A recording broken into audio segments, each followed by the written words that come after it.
So if you want to breed ball pythons, you're going to want to learn from my mistakes.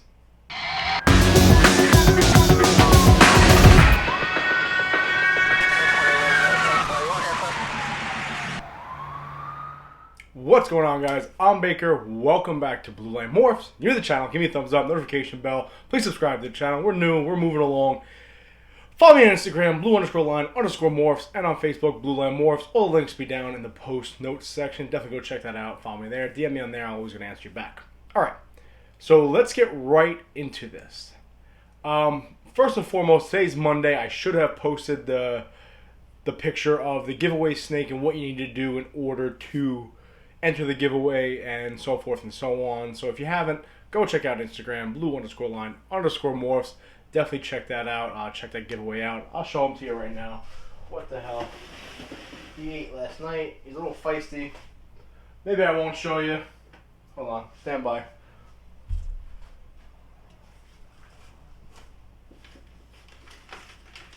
Alright, here he is. Pastel male. Proven breeder. My old biology teacher did breed him. He's gorgeous. He's just a pastel male. But if you like him in your collection, or you like him in your collection, definitely check out the post coming up tomorrow, or it's already up now, Monday.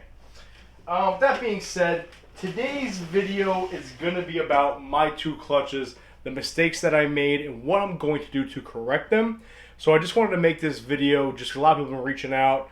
Obviously, if you follow my channel, you've seen me make these mistakes. You've seen some of the snakes die. You've seen the one clutch get smoked and the problems I have with the second clutch. So I definitely want to make sure everybody learns from my mistakes. That way they don't have their own. Looking down now, it looks like two of my African software rats are pregnant. Or one just got really, really fat. Hopefully we'll have babies soon, so stay tuned for that, and we'll start talking about that on the channel also. All right, let's get right into it. So the first clutch I had was that Bell clutch, right? The white wedding, the white diamond, sorry. The Russo and Russo Bell female to my banana pied male. Obviously that clutch, I'm not entirely sure if it was incubator issues. I'm thinking yes, just because obviously I had the incubator issues with the second clutch. But it could have been fertility issues. I'm not entirely sure. They did start sinking right away. Ultimately, they got super dehydrated, and they didn't even make it to even forming any sort of snake, right? If you didn't see it, I did cut that clutch open. I left them in there for the full 55, 60 days, just for my own experiment, just to kind of educate you guys also, or educate myself, what happens to the egg. And ultimately what happens, it becomes a hard-boiled egg. It's a nasty mess. So in regards to that, I think where I went wrong with that is I didn't use press and seal at all. Okay, now obviously in the second clutch I used press and seal, still had hydration issues, but on the first clutch I kind of just used these cheap Sterilite tubs. Right, this is I think the one I used for Luna's clutch. That's my white wedding, white diamond. I keep saying white wedding. So I used this one, and it's actually cheaper plastic, right? It's a thin plastic. It's not the old school tubs, the thicker plastic. So it lost humidity almost right away, right? You look right here, guys. It just is a big gap right here. These things suck for egg boxes. I ultimately decided to go with this right here, the press and seal. Okay, I did use the vermiculite over there in the corner, but had I used the press and seal, I probably would have had those clutches actually hatch some eggs, just like my second clutch there. Would have had its own issues also, but ultimately press and seal did wonders for me. The second clutch wasn't perfect, but the first clutch completely got smoked, completely died, and with the second clutch I did put press and seal on it, and that helped with humidity issues, even in the incubator that was sitting at like 100 degrees sometimes, or 95 degrees, 92 degrees, or 89 degrees, doing whatever it wanted to do. So on the second clutch I used the same tub, the Sterilite tubs, but I used press and seal this time. Now I did lose humidity obviously, but the press and seal didn't make that much of a difference. All right, guys. So the press and seal, I had no press and seal in the first one. They got smoked. They got dehydrated. They were dead within three weeks, if that. The second clutch, even with the incubator issues, had the press and seal on it, and they came to full term, right? We did get some babies out of there. If you watched the last video, we do have 6 babies sitting there waiting to shed. Later in the week, guys, I'm going to do a video all about trying to get my snakes to feed, the first feeding, and how I'm going to set them up in the incubator, in the sea serpent rack, and how I'm going to have my babies and so forth and so on, at least for this season until I get my hatching rack for next season. Where was I? Also, there is 2 small babies there, so I'm hoping I don't have to assist feed, but I have been watching a bunch of videos on how to assist feed, so that might be one of the videos coming up soon, is how do I get my snakes to eat if they're not eating their hatchlings. So stay tuned for that. We're trudging along, we're grinding together. This first breeding season has been nothing but Murphy's Law. Anyway, let's get into the second clutch. So I used press and seal. We got the eggs to go full term. Okay. So in hindsight, had I noticed the eggs getting dehydrated, I probably should have added more water, maybe to the vermiculite, but I didn't. Okay, rookie mistake. I saw them kind of dimpling a little bit. I didn't think anything of it because I just figured, you know what? I've seen everybody on Instagram, seen everybody in posts, seen pictures of eggs that were fine, but they did dimple a little bit. But what I should have did this. The reason why it was getting too hot is I didn't have a fan in there. Now, I had originally told you guys last video that I had, I'm sweating. Whew. I already told you guys I had the fan in there, but I just had it plugged in, sitting on the top, facing down. And ultimately, the ambient temperature for this fan caused the actual temperature of the incubator to go up. Now I'm thinking maybe not. Maybe the incubator's doing its own thing, but regardless, what I should have did is had this regulated by my thermostat, right? Another rookie mistake. I'm an idiot. It is what it is. So if you do have the homemade incubator, make sure you got the fan in there. That probably would have kept both the air moving around and also kept those spikes down. So I didn't have that in there the second time. I did have it on this the first time. The reason I took it out is the first time I attributed my eggs getting smoked to the ambient temperature, which now looks like my incubator's just shit. So with the second clutch, I didn't have it in there, right? I just left them in there. They did have babies, but we had our issues, right? We saw that they were super dehydrated. I probably should have, added more water to that. Okay, so going into next season, these are the things I'm going to change. I'm not going to use these tubs. I'm probably going to use these. Obviously not this one, but these are Sterilite also, but these are the ones with the latches on them.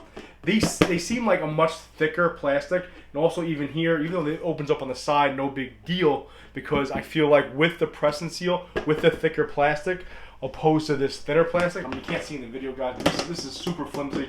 This is much thicker and much sturdier. These are like 79 cents or something. These are $2.70. So they're more money for a reason. So next year, all my egg boxes are most likely going to be this. Now, I was told that there are little issues right here when it comes to the holes. When it comes to the egg boxes, right? You can let some air in there, but I am going to be using the press and seal, so I'm not overly worried about that. Let me know what tubs you guys use. I am going to be switching over to those tubs for my egg boxes, just because I think the thicker plastic will help me with humidity issues. Let me know in the comment section down below. Comment down below. Let me know what tubs you guys use. I'm definitely not using the other tubs. Also, this incubator is getting tossed out. I'm going to be buying a professionally made incubator. So this is what I want to talk about. If you're watching this video and you're a new breeder, I'm a new breeder, right? Obviously. Buy a professionally made system. Now, I know people swear by, if you're handy, I'm not overly handy. I'm good at many things. I'm not good at building things. That just is what it is, okay? I did buy this already made. He said he hatched a bunch of eggs out of it. I believe that he did. He probably had a fan in there. He probably, knew what he was doing, etc., etc. But if you're not handy and you don't trust yourself, buy a professionally made incubator, okay? I can't stress that enough, just because you have these snakes in here that might be, $500, $1,000, $2,000, $3,000, $4,000, $5,000 snakes, and then you're breeding them. And then ultimately, you're not only costing yourself money, but you're killing the animal, okay? And that's the issue. You owe it to the animal to make sure you're prepared. So going into the next season, again, I've said it a million times, I'm going to order that Sea Serpent Hotbox Rack incubator. Probably going to get the 60-inch one just because it holds 56 quart tubs. Am I going to have 50 clutches this season? I hope so, right? But if not, I'll have the room for it. It'll be good to go. With that, it definitely is going to regulate the temperature much better. I'm not going to have those temperature spikes. So my biggest issue this year, guys, was the temperature and was the humidity. So the question is, even if my temperature was high, if I had better tubs, would the humidity have been held? I don't think so, just because the temperature, like I said, spiked 95 degrees, 101 degrees at one point.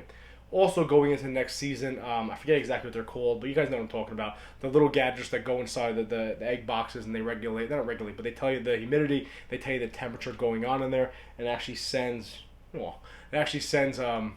information to your app on your phone. So definitely get those. So let's just go over everything I kind of said. Going into next season, I'm getting a professionally made incubator. I had success with the press and seal, so I'm definitely going to press and seal. Gonna get better tubs, all right, guys, to hold that humidity. But ultimately, the temperature and the humidity was my biggest problem. And also, I would highly recommend investing in those little gadgets. Well, they regulate your temperature. I keep saying regulate. They tell you the temperature and the humidity inside the egg box, just so you know exactly where your snakes are. Had I had them in there, I probably could have seen, holy shit, you know, my eggs are sitting there at 95 degrees. Let's fix this. Let's figure this out. But I didn't. Okay, I cheaped out on that. I was like, why do I need that? As long as my incubator is sitting at 89 degrees, I'm good to go. Reality is, it wasn't. So I'm probably gonna get one for each box. No matter how many clutches I produce, next year hopefully 9 to 10 clutches. If in 10 years from now I'm producing 67 clutches, I'm gonna have 60 or 70 of them on my phone. I'm gonna regulate them every day. It's highly have the right setup. Okay, you can want to breed all you want, but if you're not gonna hatch the eggs, right, you're not breeding. So that's simple. So that's what I'm changing next year, guys. That's what went wrong this year for me. Don't make the same mistakes. Get that professionally made incubator. Get the right tubs, get the press and seal, and regulate them, and make sure the humidity and the temperatures are accurate. Okay? Until next time, guys, be safe. Always remember, watch your six.